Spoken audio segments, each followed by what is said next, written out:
రాజీవ్ యువ వికాస్ పేరిట కాంగ్రెస్ ప్రభుత్వం ఓ పథకం చేపట్టినప్పటికీ దానికి 16 లక్షల అప్లికేషన్లు వచ్చినా దాన్ని ఊసే లేకపోవడం శోచనీయమని మండల యూత్ బీఆర్ఎస్ అధ్యక్షులు కె హరీష్ ఆగ్రహం వ్యక్తం చేశారు. ఆదివారం జిల్లా కేంద్రంలో మీడియాతో ఆయన మాట్లాడారు. రాజీవ్ యువ వికాస్ కేవలము పేర్లో మాత్రమే ఉందని, ఆచరణలో లేదని అన్నారు. గురుకులాల్లో జరిగే పరిణామాలు బాధ కలిగిస్తున్నాయని పేర్కొన్నారు. ఇప్పటి వరకు 6,000 కోట్లు బడ్జెట్ లో రాజీవ్ యువ వికాస్ కు కేటాయించినట్లు తెలపడం జరిగింది. కానీ గతంలో ఇలాంటిదే 6 గ్యారెంటీల పేరిట బడ్జెట్ లో ప్రకటించినప్పటికీ వాటి ఊసు లేకపోవడమే రాజీవ్ యువ వికాస్ కూడా అంతే అవుతుందని అన్నారు. ఈ కార్యక్రమంలో ఉపాధ్యక్షులు బాలశేఖర్ తో పాటు నాయకులు నీలి ప్రతాప్, మెండ రంజిత్, పాలెపు మారుతి తదితరులు పాల్గొన్నారు. ఈరోజు ఈ ప్రెస్ మీట్ ద్వారా యూత్కి ప్రజలకు తెలియజేయనిది ఏమన్నా 2023 ఎలక్షన్కి ముందు గవర్నమెంట్ ఇచ్చిన హామీలు ఏ ఒక్కటి నెరవేర్చకపోగా ఆ రోజు రాహుల్ గాంధీ వచ్చి నిరుద్యోగులకు జాబ్ క్యాలెండర్ ఇస్తామని, ఇంకా ఎన్నో ఉపయోగకర పథకాలు ప్రయోజనాలు కలిగించే ఇవన్నీ ఇస్తామని చెప్పి హామీ ఇచ్చి ఎలక్షన్ తర్వాత అవన్నీ విస్మరించి బీఆర్ఎస్ ఆధ్వర్యంలో జరిగిన ఎలక్షన్కి అపాయింట్మెంట్ పేపర్ ఇచ్చి మేమే ఉద్యోగాలు కల్పించామని చెప్పేసి అబద్ధాలు చెబుతున్నారని ప్రజలకు అర్థమైనాక వెంటనే రాజీవ్ వికాస్ అనే పథకాన్ని తెస్తున్నామని చెప్పేసి నిరుద్యోగులకు వాళ్ళకు ఉపయోగపడే వాళ్ళ బిజినెస్కి కానీ దానికి సహాయం, అది కూడా బ్యాంకు ద్వారా రుణాలు ఇప్పిస్తాము, తక్కువ రేటుగా తక్కువ వడ్డీకి రుణాలు ఇప్పిస్తామని హామీ ఇవ్వడం జరిగింది.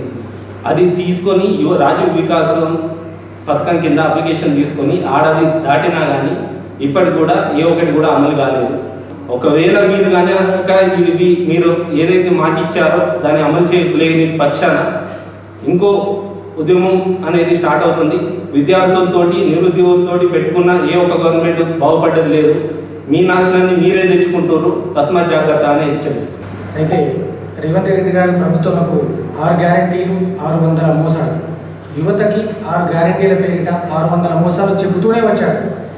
ఇప్పుడు మళ్ళీ 2023-24లో ప్రభుత్వం వచ్చినాక ఎలాంటి అబద్ధాలంటే నోటికి ఎంత వస్తే అంత, ఏం చెప్తే అది, నేను ఏం చేస్తే చెప్తాను ఉద్దేశంతో ఇష్టం వచ్చినట్టు యువతకు అబద్ధాలు చెప్పి చెప్పి చెప్పి మరీ విసుగు చేస్తున్నాడు.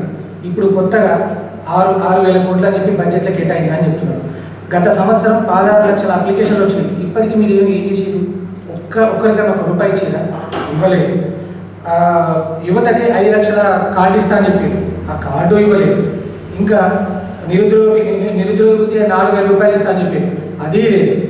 ఇంకా ఎన్నో పథకాలు మీరు యువతకు చెప్పుకుంటూ వచ్చి మోసాలు చేసినవి చెప్తే కానీ ఒక్కటి కూడా మీరు అమలు చేసింది అయితే ఇంతవరకు ఏం లేదు. జాబ్ క్యాలెండర్ అని చెప్పారు, జాబ్ క్యాలెండర్ దిక్కు లేదు. 16 లక్షల మంది అప్లికేషన్ పెట్టుకుంటే ఇప్పటికి మీరు 16 రూపాయలు ఇచ్చిన పాపానా పోలేదు. రాజీవ్ యువ వికాస్ అని పెట్టింది తప్పితే కానీ ఆ పేరులోనే వికాసం ఉంది, కానీ నిరుద్యోగుల వికాసం మాత్రం అసలే లేదు. కావున మీరందరూ ఇప్పటికైనా యువతకు మోసాలు మాని కనీసం ఇప్పటికిచ్చిన హామీలన్నా నెరవేర్చాలని కోరుతూ, ఖచ్చితంగా మీరు ఇట్లే యువతను మోసం చేస్తూ ముందుకెళ్తే మాత్రం ఖచ్చితంగా మేము మరో ఉద్యమం చేపట్టి ఖచ్చితంగా మీకు గద్దె దించాక మేము వెనకాడమని చెప్పి కోరుతూ, జై తెలంగాణ. ప్రభుత్వం బడ్జెట్ రిలీజ్ చేసిందని గొప్ప చెప్పుకుంటుంది, కానీ గత ఏడాది మార్చి ఏప్రిల్లో ప్రారంభించుకున్న రాజీవ్ యువ వికాసం ముందుగా చెప్పుకుందాం. అప్పుడు గ్రామాల్లోని పట్టణంలోని యువత చాలా ఆశలతో ఉండేవారు. వాళ్ళకి ఏం జరిగింది అంటే, వీళ్ళు ఈ వికాసం అనేది ప్రారంభించి గొప్పగా ప్రతి ఒక్క community, SC, ST, BC, minority ప్రతి ఒక్కరికి వికాసం కలిగిస్తామని ఆశలు చెప్పి వాళ్ళు ఆగం చేసి ఒక వారం 15 రోజుల దాకా ఎంఆర్ఓ ఆఫీస్ చుట్టూ, మీ సేవల చుట్టూ తిప్పుకొని ఇంటర్వ్యూలు కండక్ట్ చేసి ఆ అప్లికేషన్లు అనేవి ఇప్పటికి ఊళ్ళోనే ఉండిపోయాయి. ప్రతి ఒక్కరు ఇప్పుడు వస్తుంది అప్పుడు వస్తాయని చాలా ఆశలతో చూశారు. మళ్ళీ సంవత్సరం గడిచిపోయింది, మళ్ళీ బడ్జెట్ రిలీజ్ అయింది. కానీ ఎవరికి మాత్రం పేరులోనైతే ఏదైతే పెట్టుకున్నారో రాజీవ్ యువ వికాసం అని, ఏ యువతకు మాత్రం వికాసం కలిగించలేకపోయింది ప్రభుత్వం. ఇందులో ముఖ్యంగా ఏంటంటే రాజీవ్ యువ వికాసం పేరు మీద ఒక బడ్జెట్ కేటాయించారు కాంగ్రెస్ గవర్నమెంట్. దాంట్లో ఈ 2 సంవత్సరాల వరకు ఎంతమంది లబ్ధిదారులు ఉన్నారు, ఎంతమందికి వాళ్ళు కేటాయించారు, ఎంతమంది పేర్లు నమోదైనాయి, ఎంతమందికి వాళ్ళు లబ్ధిదారులుగా గుర్తించడం జరిగింది అనేది మేము ఇప్పుడు జగిత్యాల జిల్లా తరపున ప్రశ్నిస్తున్నాము. రాజ్యం యువ వికాసం అంటే ఏంటిది? ఎంతమందికి అసలు ఉపాధి కల్పించారు? ఎంతమంది యువకులకు మీరు ఏదైతే బిజినెస్ పరంగా కానీ ఒక వస్తువు పరంగా కానీ కొంతమంది మా గ్రామం మాది నర్సింగూరు పక్కన విలేజ్ ఒక 50 అప్లికేషన్లు పెట్టుకున్నారు. వాళ్ళు ఒక్కడికొక్కరు పాపం వాళ్ళు హైదరాబాద్లో చదువుకునే వాళ్ళు ఉన్నారు, కొంతమంది జాబ్ చేసే వాళ్ళు ఉన్నారు. రాజు యువ కోసం అని చెప్పేసి అని పెడితే హైదరాబాద్ నుంచి వచ్చి వాళ్ళు ఇక్కడ జిరాక్స్ అని ఎంపీడీ ఆఫీస్ అని ఇన్కమ్ సర్టిఫికేట్ రెసిడెన్స్ సర్టిఫికేట్ అన్నీ తీసుకున్నారు. ఇవన్నీ 2 సంవత్సరాల కాలం అయిపోయింది, అవన్నీ ఎక్స్పైరీ అయిపోయినాయి. యువ వికాసం ఎక్కడ పోయిందో ఎవరికైతే అర్థమైతే లేదు. ప్రభుత్వం దీని విషయంలో పూర్తిగా విఫలం అయిపోయింది. कांग्रेस हुकूमत माइनॉरिटीज़ के लिए 3,700 करोड़ सैंक्शन करे, जो कि जो है नाकाफ़ी है। वो हमेशा जो है मुसलमानों से सौंदर्य सलूक करते रहते हैं और जो है ये जो बजट सैंक्शन करे उसमें से जो सो आधा बजट भी जो है इस्तेमाल नहीं होता। लिहाजा हम हुकूमत से अपील करते हैं कि जो सो बजट को और बढ़ाएं और जो है पूरे बजट को इस्तेमाल करें। बीआरएस पार्टी जो भी बजट जो है सैंक्शन की थी वो जो है पूरे मुसलमानों में जो है कई एक स्कीमात लाते हुए, जैसा कि जो है मुसलमानों को रेजिडेंशियल स्कूल्स कायम करे, 200 स्कूल जिसमें जो है 1 लाख बच्चे तालीम हासिल कर रहे हैं।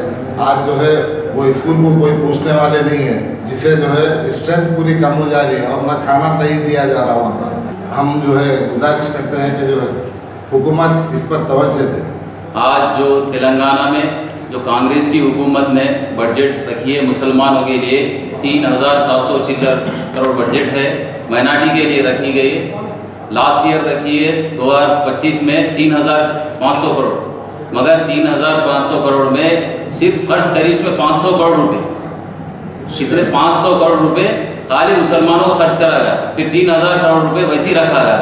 बजट को इस्तेमाल ही नहीं करें, खाली बजट को रखना है, उसको खाली माइनॉरिटियों को खुश करना है बस। उसके बाद फिर वो बजट को इस्तेमाल ही नहीं करना है। इसलिए लास्ट टाइम हमारे पिछली हुकूमत में 10 साल में केसीआर साहब पूरे बजट में 3,54,000 करोड़ 72,000 करोड़ रुपीज़ क्या कि उन्होंने बजट रखे थे, पूरा खर्च उधार रखे थे। मगर अब इस रेवंत रेड्डी की हुकूमत आके 27 महीने में खाली 3 लाख चिल्लर करोड़ खर्चा रख दी। क्या हो रहा? हुकूमत ने हमारे मुसलमानों से क्या इंसाफी कर रही? इसलिए मैं हुकूमत से मुतालबा ये करूँ कि माइनॉरिटी से नाइंसाफी हो रही, माइनॉरिटी को इंसाफी करने के लिए फिर से हम इख्तियार में केसीआर साहब की हुकूमत को लाएंगे इंशाल्लाह। फिर आने वाली हुकूमत केसीआर साहब